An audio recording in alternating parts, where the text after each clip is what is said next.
আমার নাম অনুপ পাহাড়ি।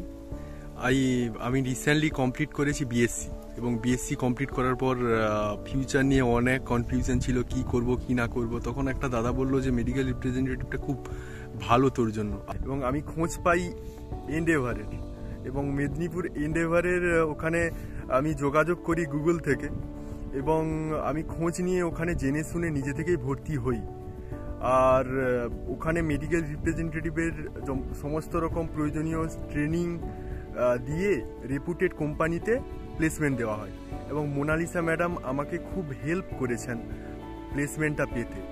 এবং আমি এখন বর্তমানে একটা রেপুটেড ফার্মাসিউটিক্যাল কোম্পানিতে জব করছি এন্ডোভারের জন্যই, এবং আমি এন্ডোভারকে খুবই থ্যাঙ্কফুল করতে চাই। আমার 1 মাস মতো কমপ্লিট হলো, আমি এগরাতে জব করছি। সকলকে আমি বলবো যে যারা কেরিয়ার ওরিয়েন্টেড নিয়ে একটু ভাবছেন, যে মেডিকেল রিপ্রেজেন্টেটিভ নিয়ে একটু যদি ভেবে থাকেন, তো মেদিনীপুর এন্ডোভারে একটু যোগাযোগ করতে পারেন, খুবই ভালো প্লেসমেন্ট দেয়। তো সকলকে ধন্যবাদ জানাই।